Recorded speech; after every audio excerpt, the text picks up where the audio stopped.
I'm Joshua Bardwell, and you're going to learn something today. If you've ever had somebody blast you out of the air by powering up their copter right next to your freaking head, how does that even happen if they're on a different channel from you? And why does it sometimes happen and sometimes not happen? Well, today you're going to learn. Stay tuned.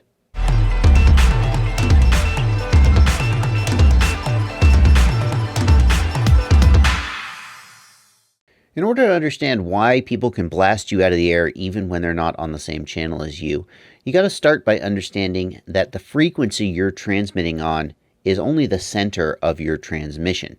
So if we were to look up what a transmission looks like in the actual frequency space, what we would see is that there's a peak at whatever your frequency is, 5740, 5800, whatever it is, and then the energy extends out sideways from there into lower and higher frequencies. And we often think about the width of an FPV channel as being about 20 megahertz. The actual width, well, don't worry about what the actual width is, but we know that the channels need at least maybe 20 megahertz of spacing, and more is better. And the reason more is better is because the further you get from the center frequency, the weaker the energy is. So if you're on 5740 and we were to listen at 5741, 5742, the signal would be just about as strong. It wouldn't be very much weaker at all. But if we were to listen at 5760, the signal would be substantially weaker. And if we were to listen at 5780, it would be weaker still. So we start from the premise that when you transmit on the frequency 5740 megahertz, you're not just transmitting on that exact frequency, but on frequencies above and below it at a weaker signal. And that's why when you get two transmitters that are close together, you'll get interference between them, even if they're not on the same channel. But why does it matter how close the other guy is to you? And why is it that sometimes you power up and you're fine, and then you fly away and you lose your signal and all that stuff? Well, here's an example that I think will make the point very clear. In this example, we've got Fat Shark goggles, and they're receiving on my favorite frequency, 5740 megahertz. And we've got two transmitters. One of them is on 5740 megahertz, and one of them is on 5760 megahertz. Only 20 megahertz of separation, not very much separation. In this case, both transmitters are far away from the goggles. Both copters are flying out in the field somewhere. And as a result, both signals are approximately equally strong or weak when they're received by the goggles. So the goggle sees both signals coming in. They're both about the same signal strength. And as a result, the receiver in the goggles is able to lock on to the correct signal, the on-channel signal, and everything is fine. In this scenario, we've got the on-channel transmitter very close to the goggles. And in this case, the on-channel signal is much, much stronger. Of course, the closer you are, the stronger the signal. The further away you are, the weaker the signal, right? And so this scenario also is no problem. You can, in fact, probably have this other guy on 5740. And if this one is far enough away and this one is close enough, this one will sort of drown out and shout down the other one, and everything will be fine. Now, in this case, both transmitters are equally close to the receiver. And you would think, well, okay, so they're equally close, so they'll be approximately the same strength, and everything will be fine. The receiver will lock on to the one that's on channel, similar to this scenario where they were both equally far away. And oftentimes that'll be true, but when they're very close, at very close range, there can be large variances in RF signal strength. And it can often happen that, if somebody would, turn around so their body was between the transmitter and the goggles, perhaps then the other one would suddenly be stronger. And so in a scenario where both of them are very close to the goggles, you'll usually see your own channel, but sometimes, depending on various things, you'll see the other channel. It'll drown out, and the goggles will receive and lock on to the wrong one. Now here is the very, very worst case scenario, and this is what happens when you're out there flying, you're racing or flying freestyle out amongst the trees and the gates, and somebody powers up 10 feet away from you, right? And they blast you out of the air. What happens here is that your signal is very quiet, and the other signal is very, very loud and drowns you out. A misconception that I've heard about this is that the drowning out, the knocking you off the channel happens when they fly between your copter and you. And actually, because you're using an omni antenna, or when you're using an omni antenna, direction doesn't matter, only distance. So your copter can be flying all the way out here, far, far away in right field, and somebody could power up right behind your head, your receiver picks up that signal just screaming in its ear. It doesn't matter whether it's over here or over here or over here. It doesn't matter if it's between the copter and you. RF signals don't really care about that. As long as it's close, the interfering signal will be louder and will knock you off the air.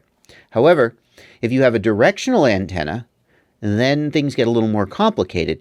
It's still, the only thing that matters is which one is stronger. But in this case, the on-channel one is potentially going to be stronger because it's within the beam width of this directional antenna. And this other one, even if it's maybe a little bit closer to you, if it's behind you and it's out of that beam, then maybe it'll be weak enough that you'll still pick up your own signal. The exact way this plays out depends very much on the type of antenna you've got and your diversity. For example, we could imagine a scenario where this off-channel transmitter is screaming so loud that the diversity algorithm in your goggles switches over to the omni antenna, even though this is not technically the frequency that you're supposed to be transmitting on. There can still be enough energy bleeding over onto 5740 from 5760 to fool your diversity algorithm. It plays out differently in real life, but that's the gist of it. To sum that up, what really matters is the relative signal strength of the two devices. And what also matters is how far apart they are in frequency space.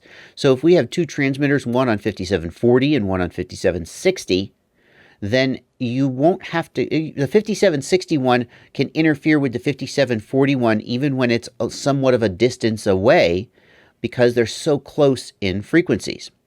On the other hand, if we had one on 5860 and one on 5740, there's so much difference between those frequencies that even when they're very close together, and maybe even when if the copper was like right there in your face, maybe you still wouldn't get interference. It depends a lot on the spacing of the frequencies. There's also another thing, intermodulation distortion and harmonics. The picture gets a little more complicated, but in general, the further away you are in terms of frequency, the closer you can be in terms of physical proximity and not interfere. The other factor that comes into play is your transmit power. Of course, we're talking about relative signal strength, and transmit power matters. If I have one device on 5760 and it's at 600 milliwatts, and another device and it's on 5740 at 25 milliwatts, you can see that the 5761 is going to be more likely to interfere even at a greater distance because it's just transmitting at so much more of an output power. The practical implications of this are, well, frankly, to follow the advice that we've all been hearing forever and that many of us maybe don't understand why these recommendations are made. One of the recommendations is that if you're flying with other people, you should be using the lowest output power you can effectively use. Most people put this at around 200 milliwatts for casual flying, and you'll see a lot of races put this at 25 milliwatts. For those of you outside of the US who are in areas where you're capped at 25 milliwatts all the time, it's actually not as bad. I mean, I know you would rather use 200 or 600. I know we all want more power, but 25 milliwatts. I've been flying on 25 milliwatts lately just to see what it's like, and it's surprisingly capable of penetrating objects. It's not actually that much worse than flying at 200. So it's not the end of the world if you fly at 25 milliwatts. Nowadays, many of the video transmitters that we're using have adjustable output power, and with smart audio for the TBS Unify or the Immersion RC Tramp digital controls and the Betaflight OSD or the Lua script on the Tyrannus, I'm just spitting terms here. All of those things are things that let you adjust the transmit power without having to go push a freaking button or just dip switches on the copter. And that's very nice. Gives you the flexibility to use 600 milliwatts when you're flying by yourself, but then drop it down to 25 milliwatts when you're flying with your friends. And I strongly recommend that you do that. It only takes one guy at 600 milliwatts to trash up the frequency space for everybody. Okay, so use the lowest output power that you feel like you can get away with. And if you're racing or flying in an open field, there's really absolutely no reason to be above 25 milliwatts. That's just a fact. There's no obstacles or anything, no real distance. The other piece of advice, and this is one that every noob has to learn, is don't freaking power up near the pilot station.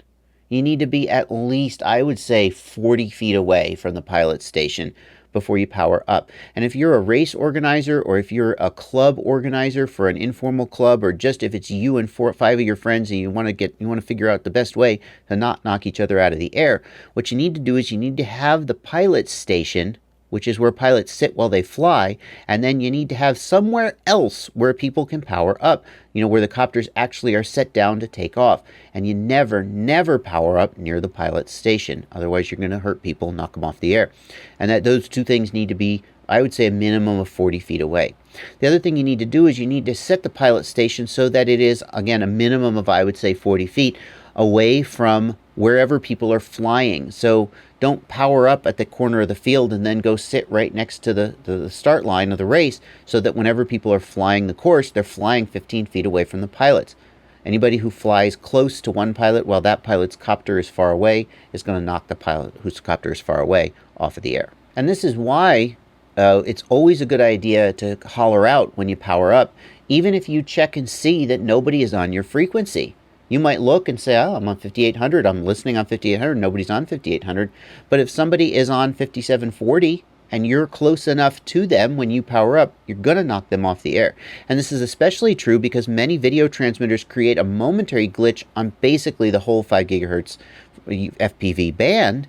Even when they first power up, they'll glitch. And so it's always a good idea to holler out, I'm powering up on 5800. And then anybody who is flying can make sure that they're not like over a lake or about to do some really complicated move. They'll pause for a minute, be ready for the glitch. And then when they glitch, then they can, if you knock them off the air, they can go, stop, and you can quick power down. That's the way you really should do it, I think. Finally, frequency spacing. And I put frequency spacing last because if you're transmitting at 25 milliwatts and if you have got the power up location sufficiently far away from the this is where I'm flying location, frequency is actually going to sort of work itself out. You could even have as little as 20 megahertz spacing and be doing relatively okay in terms of interference. But you definitely do want to make sure that nobody's on your channel and look up pre-existing channel sets. Like there's always just race band, but you can also look up things like the IMD5 and IMD6. The IMD stands for intermodulation distortion, and it's a topic for another video, but they're sets of channels basically that are designed to not interfere with each other too much. So if you're going to be flying, especially with a lot of pilots, either use race band or use IMD5 or IMD6 channels, depending on how many pilots you have in the air, and that will minimize the competition there. If you've got a video transmitter that makes it hard for you to change channels, and I know you bought the $10 one where you got to get in there with a screwdriver and the dip switches to change channels, and it's a pain in the butt, and you just basically never change channels. I know, I've been that guy. I'm still that guy on at least one of my copters. I just hate changing channels on that copter. It's hard to work with people when you're flying in a group. And there's some benefit towards moving towards transmitters where it's easy to change channels, either push button transmitters with a little LED display, or the best case scenario is you go to something like a TBS Unify or an Immersion RC Tramp with smart audio or other controls that can be controlled externally without having to do any fussing around. I hope that we see more and more video transmitters supporting either the smart audio protocol or the Tramp serial protocol. I know of one that's in development right now that does that. It doesn't actually have a Tramp on board, but it's using the Tramp protocol. I hope that continues to spread because the ability to change the transmit power and the channel from within the OSD or some other easy way, man, it's a life changer, and it really makes it easier. When I was at a fly-in recently, there were 5 of us. We were sitting around flying, and people were interfering with each other, and I was able to say, what channel do you need me on? I don't care. I'll go wherever. And it was easy. Just blip, blip, blip with the sticks, and I'm good to go. And it was really nice to be able to work that out. I would love to live in a world where everybody was able to do that, and it wasn't a big deal to change channels and transmit power. So there you go. Now you understand why, when you power up, you can knock people out of the air, even though you are not on their channel. And you understand the best practices for minimizing the effect of that. There's one other that I didn't discuss, and that's using left-hand and right-hand polarized antennas. If you want to know more about that and more general recommendations for getting the most pilots in the air without interference, Alex Greve, that's IB Crazy for those of you who don't know him by his legal name, he's got a video up where he says he set a world record by getting 16 pilots in the air in a single race heat. And he's got a video up. I'll link to it in the upper right if I remember, and if I don't, you'll remind me, telling exactly the things he did to do that. So if you want to learn more about how to minimize interference between pilots, definitely go check that video out. I also would like to tease you and tell you that I did a test to figure out whether LaForge or TrueD was better or worse than the other at rejecting interference from a transmitter on a nearby channel. Up till now in my testing, I think most people agree that they're pretty close in terms of sensitivity and range and video quality. But did they do differently in an environment where one was trying to reject the channel from another transmitter? Well, that video is going to come out on my channel soon, but for now, you're going to have to just wait. Thanks for watching, and as always, happy flying.